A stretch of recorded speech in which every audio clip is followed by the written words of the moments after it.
Hi guys, सब बच्चों को प्यार भरा नमस्कार। कैसे हैं आप सब? उम्मीद करता हूँ सभी लोग बहुत अच्छे होंगे और आने वाले अटेम्प्ट के लिए आप अपनी पुरजोर तैयारी और मेहनत लगा रहे होंगे। बस एक चीज याद रखना पुत्र, फोकस के साथ डिसिप्लिन रहकर जो है आगे बढ़ते रहिए और इस अटेम्प्ट में आप जरूर पास होंगे। ठीक है ना?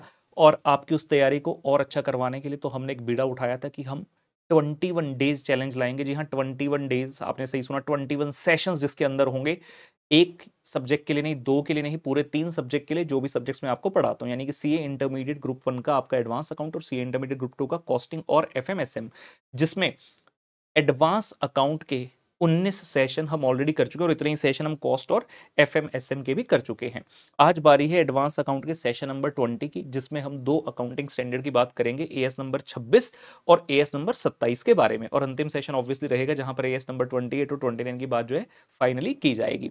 उम्मीद करता हूँ सेशन आप बच्चों को बहुत पसंद आ रहे होंगे और हम आज का सेशन बिना किसी विलंब के जो है अब करेंगे स्टार्ट। आइए जी, तो एएस नंबर 26 और 27 इन डे नंबर 20 जो कि हमारा टारगेट है, हाईलाइट एक बार कर लें। एएस नंबर 26 इंटेंजिबल एसेट, जैसा कि नाम से क्लियर है, it talks about all such assets which are intangible and जो भी आपके टेंजिबल हैं उसकी बात कौन करता है? As number 10। अब मेन बात मुद्दे की है कि एएस 26 इंटेंजिबल एसेट्स कब आपने रिकॉग्नाइज करना है, क्या उसकी कॉस्ट रहेगी, वो सब बातें तो करता ही है, साथ ही साथ उसकी अमोर्टाइजेशन की बातें भी कर लेता है। जैसे एएस नंबर 10 पीपीई में डेप्रिसिएशन की बात भी वहीं पर कर दी जाती है। पहले एएस नंबर 6 होता था लेकिन बाद में वो डिलीट कर दिया गया, तो एएस नंबर 10 में ही डेप्रिसिएशन की बात की जाने लगी। वैसे एएस नंबर 26 में इंटेंजिबल एसेट के साथ साथ उसकी रिकॉग्निशन की बातें पुत्र कर दी जाती है। ठीक है ना? और as number 27 financial reporting of interest in joint venture की बात करते हैं कि कई बार ऐसा हो जाता है कि एक ऑर्गेनाइजेशन बाकी किसी और एक या एक से ज्यादा ऑर्गेनाइजेशंस के साथ मिलकर अगर कुछ काम करते हैं तो हम कहते हैं कि भैया आपने जॉइंट वेंचर कर लिया। दोनों कंपनीज की अपनी अपनी आइडेंटिटी अलग रहती है, किसी भी प्रकार से दोनों एक दूसरे को कंट्रोल नहीं कर रहे हैं, लेकिन कुछ भी ऐसा काम कर रहे हैं जहां पर उनका जॉइंट कंट्रोल है, तो हम कहते हैं कि आपको अपनी फाइनेंशियल स्टेटमेंट में उसका भी जो है ब्यौरा देना होगा, वो भी चीजें आपको डिस्क्लोजर और प्रेजेंट करनी होंगी। तो किस तरीके से करते हैं वो सही बातें हम आज के एएस में जानेंगे by the reference of few questions.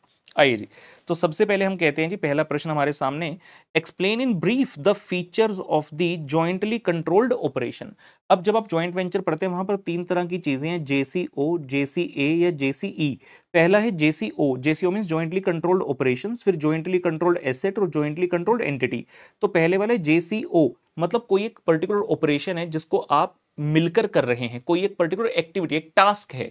दूसरा कह रहा है जॉइंट कंट्रोल एसेट्स, यहां पर आप किसी एसेट के ऊपर जॉइंट कंट्रोल रख रहे हैं, एक से ज्यादा पार्टीज। और तीसरे में जॉइंट कंट्रोल आपकी एंटिटी, मतलब यहां पर एक अलग से कंपनी, स्पेसिफिकली एक अलग से एंटिटी बेसिकली बनाई जाती है और उस एंटिटी के थ्रू ही सारा काम किया जाता है। लेकिन पहले दो में अलग से एंटिटी नहीं बनाई जाती। तो हमसे पूछ रहा है जॉइंटली कंट्रोल ऑपरेशंस की कुछ फीचर्स बता दीजिए। थ्योरी क्वेश्चन एग्जाम में आने लायक है। सबसे पहली बात, each venturer has his own separate business, हर बंदे के पास अपना बिजनेस है। ऐसा नहीं है कि अपना बिजनेस नहीं है, हर कोई अपना बिजनेस तो कर ही रहा है। लेकिन अब क्या हुआ, उन सब के बीच में कॉमन एग्रीमेंट हो गया रिलेटिंग टू दिस ऑपरेशन की, हाँ भाई हमें ये टास्क करनी है। ठीक है ना? मान लो जी मैं एक आर्किटेक्ट हूं, एक दूसरा पर्सन है जिसका बिल्डिंग सप्लाईज का काम है, बिल्डिंग मटेरियल की सप्लाई का, तो हम दोनों ने एक जॉइंट वेंचर कर लिया कि जो भी मेरे को ठेका मिलेगा, जहां पर भी मेरे को किसी के लिए कमर्शियल रेजिडेंशियल बिल्डिंग बनानी है, तो हम दोनों जॉइंट वेंचर मिलकर बनाएंगे और प्रॉफिट अपना बांटने के इस पर एग्रीड रेशो। तो हम दोनों ने ऐसा काम करना स्टार्ट कर दिया, लेकिन हमने इसके लिए कोई सेपरेट एंटिटी नहीं बनाई, कोई सेपरेट एंटिटी नहीं बनाई। हर वेंचरर के अपने अपने एसेट है, वो उसको अपने आप से मेंटेन करता है, मतलब एक दूसरे में ताका झांकी नहीं है। Each वेंचरर records only his transactions without any separate set of books maintained for the joint venture business. आप अलग से कोई भी बुक स्पेसिफिकली इसके लिए नहीं बनाओगे, आप अपनी बुक्स में अपना रिकॉर्ड करोगे। मतलब मान लो मैंने जो खर्चा किया है, मैंने जो इनकम कमाई, वो मैं अपने यहाँ रिकॉर्ड करूंगा। आपके जो एसेट्स हैं आप उनको यूज करेंगे इस पर्टिकुलर एक्टिविटी के लिए। अगर आपकी कोई लाइबिलिटी है उसे आप अपना मीट करेंगे खुद से। जो भी जॉइंट वेंचर के खर्चे होंगे वो अपने फंड में से यूज करेंगे, जो भी आपका शेयर बनेगा। और फाइनली जो भी आपको रेवेन्यू या इनकम मिलेगा वो आप शेयर कर लेंगे एज पर द कॉन्ट्रैक्ट, जो भी आपका रिटर्न कॉन्ट्रैक्ट हुआ होगा कि इस रेशो में आप लोगों इसको प्रॉफिट को शेयर करने वाले। तो बहुत ही आसान सी बात रही। उसके बाद हमारे सामने एक अच्छा प्रश्न आता है जी, when should the intangible asset be recognised. ये भी अच्छा प्रश्न है कि इंटेंजिबल एसेट को रिकॉग्नाइज कब करना है। तो आपको एएस नंबर 26 में कंडीशंस बताई हैं तीन। अगर ये तीनों कंडीशन फुलफिल हो जाती है तो हम कहेंगे कि हाँ इंटेंजिबल एसेट को रिकॉग्नाइज कर लीजिए on the fulfilment of following condition. पहला कहता है जी, item meets the definition of intangible asset. कहता है जिस चीज को आप इंटेंजिबल एसेट के तौर पे रिकॉग्नाइज करना चाहते हो ना, it should meet the definition. अब डेफिनेशन में क्या लिखा है? डेफिनेशन में लिखा है कि भाई इंटेंजिबल एसेट वो होता है जो कि नॉन मॉनेटरी है, मतलब वैल्यू सेम नहीं रहती। It should be under the control of entity. आप प्रूव होना चाहिए कि आपके कंट्रोल के अंडर है। कैसे प्रूव होगा? आपने इसकी रजिस्ट्रेशन करा रखी है, आपके पास सर्टिफिकेट होगा जिसमें लिखा होगा कि हाँ ये पर्टिकुलर इंटेंजिबल एसेट आपका है। उसके बाद it should be under your control, साथ ही साथ या तो आपकी प्रोडक्शन में या सप्लाई ऑफ सर्विसेज में यूज हो रहा है, मतलब आपको फ्यूचर इकोनॉमिक बेनिफिट दे रहा है, या फिर आप रेंटल के लिए इसको यूज कर रहे हो। तो ये कुछ कंडीशंस हैं डेफिनेशन की। Second, it is probable that future economic benefits that are attributable to the asset will flow to the enterprise. और ये आपको प्रूव करना होगा कि सिर्फ ऐसा नहीं कि हाँ आपकी पहली कंडीशन कंप्लीट होगी, अंडर द कंट्रोल है, नॉन मॉनेटरी है, बढ़िया है। प्रूव करना होगा कि फ्यूचर इकोनॉमिक बेनिफिट भी आएंगे, क्योंकि चाहे एसेट टेंजिबल हो या इंटेंजिबल हो, इस कंडीशन के बिना तो आप किसी चीज को एसेट बोल ही नहीं सकते। फ्यूचर इकोनॉमिक बेनिफिट मतलब 12 महीने से ज्यादा तक इसके बेनिफिट्स हमें आते रहेंगे। And last and most important, the cost of the asset can be measured reliably. Intangible asset में मेनली दिक्कत आती है कि कॉस्ट नहीं पता चलती, तो वो कह रहे हैं आपको कॉस्ट भी इसकी जो है रिलायबली मेजर करनी होगी। अगर हाँ है तभी आप इसको रिकॉग्नाइज कर सकते हो। यानी कि इसका मतलब होगा, मान लो सेल्फ जनरेटेड गुडविल है, अब उसकी कोई कॉस्ट नहीं है, आपने इतने साल से बिजनेस किया, कहते जी 40 साल हो गए बिजनेस में, लग रहा है हमारा ना वर्थ है, कह रहे 10 करोड़ रुपए वर्थ है, आओ बैलेंस शीट में लिख कर आए। ना भाई ना, नॉट अलाउड। इसकी कॉस्ट आपने मेजर कैसे की?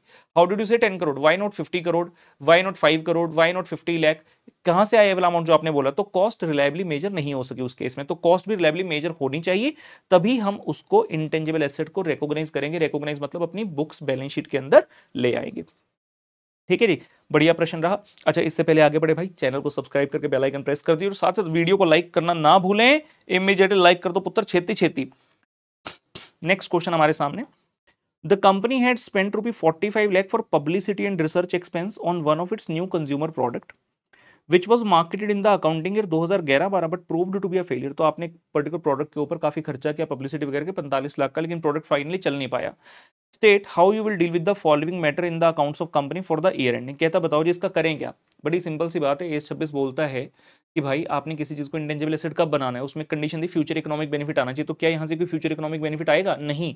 आपका प्रोडक्ट ही फेलियर हो गया, तो आप यानी कि इस प्रोडक्ट में डील अब नहीं कर रहे, तो जो भी आपका खर्चा हुआ था आप उसे सीधा P&L में लेकर जाएंगे और राइट ऑफ कर देंगे, इसको एसेट नहीं बनाएंगे। In the given case, the company spent ₹45 lakh for publicity and research of a new product which was marketed but proved to be a failure. It is clear that in future there will be no related further revenue or benefit because of the failure of such product. So, according to AS number 26 intangible asset, company should charge the total amount as an expense in the profit and loss account. आप इसी साल के P&L में डालकर इसको खत्म कर देंगे। ठीक है, wonderful question. Question number 4 exam में आया हुआ, बढ़िया प्रश्न। स्विफ्ट लिमिटेड एक कंपनी है, acquired a patent at a cost of 80 lakh for a period of 5 year and the product life cycle is also 5 year. ठीक है, आपने एक पेटेंट एक्वायर किया, पेटेंट खरीदा, तो कितने पर खरीदा? आपने पे किए 80 लाख रुपए। 5 साल ही प्रोडक्ट की लाइफ साइकिल है, मतलब जिस प्रोडक्ट को बनाओगे इस पेटेंट का प्रयोग करके, उस प्रोडक्ट की लाइफ साइकिल भी 5 ही साल है। कंपनी ने कॉस्ट को कैपिटलाइज कर लिया and started amortising the asset at 10 lakh पर एनम। अब यहां तक पढ़कर बच्चों को लगता है 80 लाख डिवाइड बाय 5 तो 16 लाख होता है, 10 लाख कैसे करो, क्वेश्चन मिलता है। अरे भाई रुको, किसने कहा कि 80 लाख डिवाइड बाय 5 ही करना है? AS 26 कितने क्लियरली बोलते हैं कि भाई फ्यूचर इकोनॉमिक बेनिफिट की जो रेशियो है उसमें करना होता है। तो क्या पता फ्यूचर इकोनॉमिक बेनिफिट आपको लग रहा है हर साल सेम आएगा, ऐसा ना हो हर साल 16 लाख ना हो, शुरू के सालों में कम आ रहा हो, तो उन्होंने 10 लाख के हिसाब से करना चालू कर दिया। द कंपनी फर्दर बोलता है, the company had amortized the patent at 10 lakh per annum in the first 2 years on the base of economic benefits derived from the product manufactured under the patent। Clear कर रहा कहता भाई हमने 2 साल तक इसको, पहले 2 साल 10-10 लाख के हिसाब से जो राइट ऑफ कर दिया, अमोर्टाइज कर दिया, मतलब 80 लाख में से 10 और 10 माइनस करके 60 लाख रह गए, बाकी के 3 साल बचे हैं, टोटल 5 में से 2 निकल गए। लेकिन कहता 2 साल के बाद it was found that the product life cycle में continue for another 5 years from then. 2 के बाद लगा बैलेंस 3 नहीं, बैलेंस 5, हम 5 और यूज कर सकते हैं, मतलब टोटल साल हो गए 7। और पेटेंट रिन्यूएबल था, मतलब आपने उसको रिन्यू भी करा लिया 2 साल के लिए फीस देकर, and company got it renewed after the expiry of 5 year. कहता जी जो नेट कैश फ्लोज आए from the product during the 5 years were expected to be. तो हमें लग रहा है कि अगले 5 साल, जो नए 5 साल, 2 के बाद जो 5 साल बचे हैं, उसमें इतने इतने रुपए के कैश फ्लो हमें जो है आ जाएंगे इस प्रोडक्ट से, जिस प्रोडक्ट के लिए हम इस पेटेंट को यूज कर रहे हैं। तो क्वेश्चन आपसे पूछता है भाई बताओ find out the amortisation cost of the patent for each of the. पहले 2 साल का तो उसने दे दिया 10 लाख 10 लाख, 80 में से उस 10 और 10 को माइनस करके 60 लाख बचा, बाकी का जो 60 लाख बचा उसको आप अगले 5 साल में इस रेशो में जो है बांट दोगे। इस तरह से आपका उत्तर जो है पुत्र आएगा। आइए देखते हैं, कम ऑन जी। तो पुत्र क्वेश्चन के अंदर जी कॉस्ट ऑफ द एसेट है 80 लाख, अमोर्टाइजेशन होगी पहले 2 साल में 10-10, तो बैलेंस जो अनअमोर्टाइज अमाउंट हमारे पास रह गया वो आया 80 माइनस 10 यानी कि 60। और इसका क्या करना है, it is to be amortise in the ratio of future economic benefit. तो कैसे होगा, स्टेटमेंट शोइंग द अमोर्टाइजेशन, जिसमें हम कह रहे हैं जी ईयर, फ्यूचर कैश फ्लो और अमोर्टाइजेशन। पहले 2 साल में तो कोई दिक्कत नहीं है, 10 लाख क्वेश्चन ने खुद ही बता दिया, और यहाँ पे फ्यूचर कैश फ्लो हमें नहीं बताए थे क्योंकि उस रेशो में हमें करना होता, लेकिन क्वेश्चन ने डायरेक्टली अमोर्टाइजेशन बता दिया। अब हुआ क्या, यहां तक करने के पश्चात आपको ये लगा कि ये तो अगले 5 साल और चल सकता है, और अगले 5 साल के बेनिफिट 3 4 5 6 7 साल के ये दे दिए। अगर आप इनको ऐड करते हो तो ये आता है 200 लाख रुपए। तो टोटल बेनिफिट है 200 लाख, जिसमें से 36 लाख का है आपका ईयर 3 में। आपका बैलेंस अनअमोर्टाइज रहेगा 60 लाख, तो उस 60 लाख को आप इस रेशो में बांट दो, 36 डिवाइड बाई 200। फिर अगले में 46 के, तो 46 डिवाइड बाई 200, 44 डिवाइड बाई 200, फिर अगले में 40 है, 40 डिवाइड बाई 200, और लास्ट में 34 डिवाइड बाई 200। और कितना अमाउंट रहेगा था, 60 लाख। तो 60 लाख रुपए को आप इस रेशो में कन्वर्ट करेंगे, ये वैल्यूज पुत्र आपके पास आ जाएंगी। मतलब ये हमारी वैल्यू है अमोर्टाइजेशन की, हर साल हम इतना इतना अमाउंट P&L में लेकर जाएंगे इस पेटेंट के 80 लाख रुपए की कॉस्ट के कारण। ठीक है जी, बढ़िया प्रश्न है, एग्जाम में आया वो, एग्जाम में फिर से आने लायक। आइए आगे देखते हैं। क्वेश्चन कहता है जी identify which of the following is or are not a feature of jointly controlled asset. इनमें से कौन सा ऐसा पॉइंट है जो कि जॉइंट कंट्रोल्ड एसेट की फीचर नहीं है। पहला, there is a separate legal entity, तो ये जॉइंट कंट्रोल्ड एसेट की फीचर नहीं होती। सेपरेट एंटिटी सिर्फ बनती है किसमें, जेसीई, जॉइंटली कंट्रोल्ड एंटिटी वाले में, इसमें मतलब ये वाला पॉइंट आपका नहीं है, means it's not a feature, मतलब एक करेक्ट ऑप्शन है। दूसरा, इसको हम लिख लेते हैं सी, मतलब correct, there is a common control over the joint assets, ये तो करेक्ट ऑप्शन। या आप कैसे लिखना चाहते हो, ऐसे लिख लेते हैं, इनकरेक्ट फीचर। उसने ये बोला ना कौन सी इनकरेक्ट फीचर है, तो ये हमारा आंसर करेक्ट है। अब कैसे समझाओ, समझने की कोशिश करो। ऑप्शन करेक्ट है, बट हाँ ये इनकरेक्ट फीचर है। दूसरा, there is a common control, ये तो करेक्ट फीचर है। तीसरा, expense on jointly held assets are shared by the venturer, ये भी उसकी करेक्ट फीचर है। In their financial statement venturer shows only their share of asset in total income earned by them along with the total expense incurred by them, बिल्कुल सही है। अगर एक से ज्यादा पार्टी किसी एसेट को जॉइंटली कंट्रोल करते हैं तो वो अपनी फाइनेंशियल स्टेटमेंट में सिर्फ अपना अपना शेयर दिखाते हैं, एक्सपेंस का, इनकम का और एसेट का। तो ये भी करेक्ट फीचर है। मतलब जो आंसर करेक्ट है वो सिर्फ ऑप्शन 1 है, क्योंकि उसने पूछा था बताओ कौन सी फीचर इनकरेक्ट है, और हमें डिफरेंट ABCD दिया है। इसमें पहला पॉइंट कहता है जी सिर्फ क्या पॉइंट नंबर ए हमारा करेक्ट आंसर है, क्या पॉइंट 1 और 3, क्या पॉइंट 3 और 4, या पॉइंट 1 और 2। तो हमने पहले ही देख लिया, सिर्फ पॉइंट 1 जो है वही हमारा करेक्ट आंसर बनेगा। तो बाकी सारी ऑप्शंस इररेलेवेंट होगी। ए पॉइंट नंबर 1 यानी कि यही हमारा करेक्ट ऑप्शन है। कहता जी एक्सपेंडिचर ऑन रिसर्च, जो आपका खर्चा रिसर्च के ऊपर होता है, AS 26 की बात करें, शुड बी, पहला पॉइंट रिकॉग्नाइज्ड एन एसेट, जी नहीं। रिकॉग्नाइज्ड एज एक्सपेंस, हाँ जी।